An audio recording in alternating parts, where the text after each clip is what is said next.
Welcome back ناظرین. جاتے ہوئے ذرا سا ہیٹڈ آرگیومنٹ ہو گیا تھا یہاں پر, جیسے کہ میں نے بتایا کہ فردوس عاشق امان صاحبہ اور شہباز شریف صاحب کہاں پر موجود ہیں اور کہاں پر لوگوں سے ملاقات کر رہے ہیں. کیوں نہیں ہوٹلوں سے باہر نکلتے, اے سی کے کمروں سے باہر نکلتے اور جا کر پبلک کو مل لیتے. کٹی پہاڑی پہ کسی کو جا کر پوچھ لیں تو کسی کو قصبہ کالونی میں پوچھ لیں تو یقیناً اگر قوم کے سر پر ہاتھ رکھیں گے تو قوم یقیناً شکر گزار ہوگی. لیکن میں یہاں پر تھوڑا سا, شرمیلا نے کہا تھا کہ جی ڈائنامکس آپ ہم لوگوں کو نہیں پتا. میں افضل شگری صاحب سے یہاں پر یہ سوال کروں گی کہ سر آپ ہی بتا دیں کہ کراچی اور سندھ کے کیا ڈائنامکس ہیں, اور جو باتیں سنائی دے رہی ہیں کہ جی فوج کو بلا لیا جائے یا گورنر راج لگا دیا جائے, کیا یہ باتیں غلط ہیں یا درست ہیں, وقت کی نیڈ ہے؟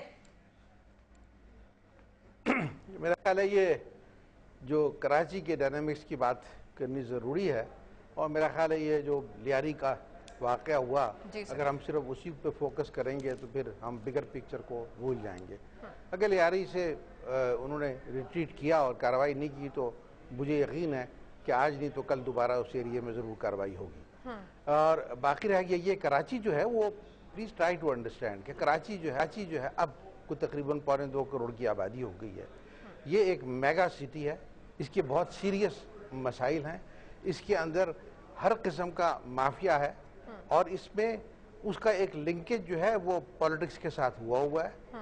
آپ نے غلطی یہ کی ہے کہ جو سیاست ہے اس کو کرائم کے ساتھ گڑبڑ کر دیا جائے گا.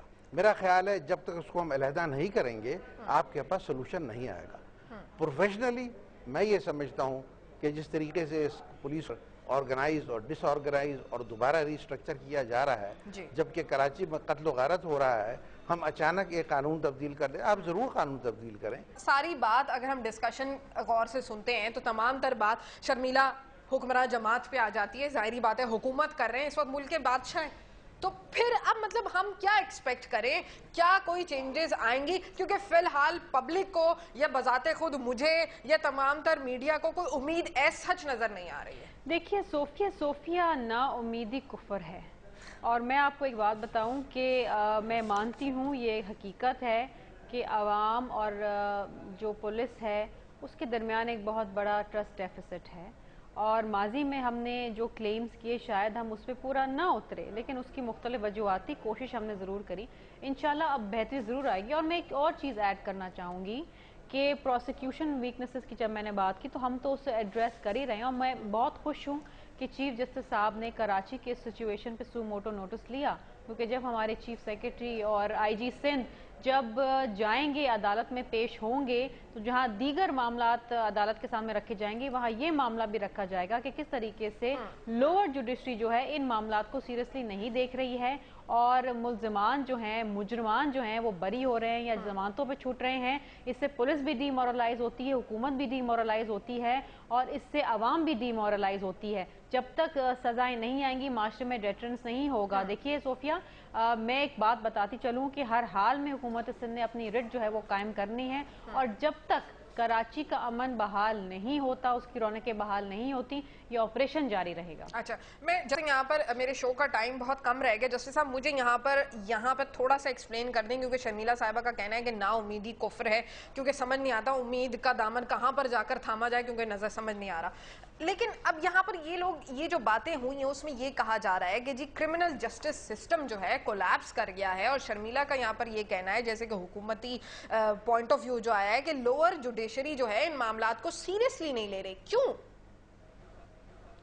نہیں؟ دیکھیں بی پی, دیکھیں ایک چھوٹی سی بات تو آپ ذہن میں یہ رکھ لیں کہ اگر انوائرمنٹ, دیکھیں بعض اوقات الزام یہ آتا ہے کہ جناب جج صاحبان جو ہے جس وقت لوور جوڈیشری میں کیس سن رہے ہوتے ہیں تو اگر کوئی بہت ہی ہائی پروفائل کیس کا سامنے آ جاتا ہے تو وہ خوف زدہ ہو جاتے ہیں. دیکھیں اگر یہ درست بھی ہے, میں مان بھی لیتا ہوں اس بات کا, دو باتیں ہیں. سوال یہ ہے کہ کیا ایویڈنس ریکارڈ پر تھی, یہ ایک بات ہے. اگر ایویڈنس ریکارڈ پر تھی اور اس کے باوجود اس نے اس کو مس ریڈ کر کے ایکوٹ کیا ہے تو ایک قانون کے تحت اس کے ایک ریمیڈی موجود ہے. دوسری بات ہے کہ دیکھیں اگر جج واقعی خوف زدہ ہو گیا ہے, اگر ایسا انوائرمنٹ موجود ہے تو پھر اگین جو ہے وہ جو سسٹم اس وقت رائج ہے یا وہ جس کا ذمہ دار پھر گورنمنٹ آ جاتی ہے کہ یہ ایک ایسا ماحول ہے جس کا پھر وہ ذمہ دار ہیں. اگر مثال کے طور پر اگر مجھے اس بات کا ذہن میں خطرہ ہے کہ میں نے جو یہاں بات کی اور باہر نکل کے مجھے اس کے کانسیکوینس برداشت کرنے پڑیں گے یا کانسیکوینس ہو جاتے ہیں، تو اس کا مطلب ہے کہ خامی تو پھر وہاں پر آ جاتی ہے. تو ہمیں اس چیز کو بھی اس خوف کی چادر کو ختم کرنا ہے، یہ بھی سرکار کا کام ہے. اور بی بی نے یہ فرمایا کہ چیف جسٹس صاحب یہ کرے، یہ چیف جسٹس کا کام نہیں. ہم اعتراض کریں گے اگر اس کے وہاں پر بات صرف ہوگی. ایک سوال وہاں پر ضرور اٹھایا جائے گا اگر میں ہوں گا. بات یہ ہے کہ اگر یہ وہاں پر روز 25-25 20-20 قتل ہوئے نا، باقی باتوں کو چھوڑو، پولیٹیکل ایشو ہے ایک لانڈ ساری، لیکن سوال یہ ہے کہ 25-25 ایف آئی آر لانچ ہوئی، چاہے اس میں کوئی نامینیٹ تھا یا نہیں، کیا اس کی انویسٹیگیشن ہو رہی؟ یہ تو دیکھیں نا، ایسے معاملات میں بعض اوقات ہوتا یہ ہے کہ لوگ اپنے پرسنل جو ہے معاملات بھی سیٹل کر لیتے ہیں، کیونکہ ان دنوں میں کوئی ایف آئی آر لانچ نہیں ہوتی. تو گزارش یہ ہے کہ یہ کام الٹیمیٹلی انہوں نے کرنا ہے، جوڈیشری نے یہ کام نہیں کرنا. اگر انہوں نے سو موٹو ایکشن لے لیا ہے تو یہ مسئلہ حل نہیں ہوگا. الٹیمیٹلی قانون کے تحت، آئین کو تحت کام کرنا ہے. اور آج پولیٹیکل پارٹی یہ فیصلہ کر لیں، چاہے وہ سفارش پر آئیں یا رشوت پر آئیں، لیکن اگر کلیئر سگنل دے دیے جائے کسی مضبوط آئی جی کو کہ دیکھو بھئی یہ تمہارا کام ہے، فری ہینڈ ہے، قانون کے کام کا ہے اور تمہارے کام میں کوئی مداخلت نہیں ہوئی. شعیب سڈل نے یہ کام کر کے دکھایا، انہی کی حکومت تھی اس وقت. آج اس کو آئی جی کو کہہ دیں اسٹرانگ آئی جی ہو، میں دیکھتا ہوں کہ یہ کام کیسے نہیں ہوگا. یہ سلوشن جسٹس صاحب نے آفر کیا. میں بہت شکریہ جسٹس ریٹائرڈ طارق محمود صاحب کا، افضل علی شگری صاحب کا، شرمیلا فاروقی صاحبہ کا. لیکن میں ایک بار پھر جسٹس صاحب نے ایک بڑی پیاری بات کہی. ان کا کہنا تھا کہ جس کے بچے مرے، جس کا بھائی مرے، جس کا بیٹا مرے، جس کا شوہر مرے، اس کو بہت زیادہ احساس ہوتا ہے کہ سسٹم میں فلا کہاں ہے اور کہاں پر غلطی ہوئی ہے اور کس کی غلطی ہے. میں ایک بار پھر اپنے ناظرین کو احمد فراز کی اس نظم کے ساتھ چھوڑے جاتی ہوں.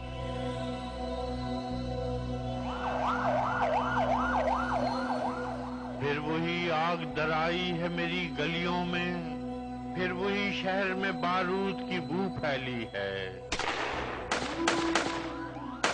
پھر سے تو کون ہے میں کون ہوں آپس میں سوال، پھر وہی سوچ میانے منو تو پھیلی ہے. پھر وہی خوف کی دیوار، تذبذب کی فضا، پھر ہوئی عام وہی اہل ریا کی باتیں، نعرہ حب وطن مال تجارت کی طرح، جن سے ارزاں کی طرح دین خدا کی باتیں. آج ایسا نہیں ہونے دینا. آج ایسا نہیں ہونے دینا. اے میرے سوختہ جانوں، میرے پیارے لوگوں، اب کے گر زلزلے آئے تو قیامت ہوگی. میرے دلگیر، میرے درد کے مارے لوگوں، کسی غاصب، کسی ظالم، کسی قاتل کے لیے خود کو تقسیم نہ کرنا میرے سارے لوگوں.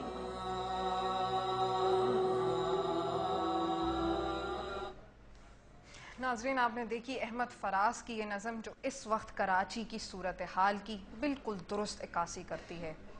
آپ کو میرا شو کیسے لگا؟ آپ مجھے ای میل کر سکتے ہیں کب تک @dawnnews.tv. اگلے ہفتے تک کے لیے اللہ حافظ.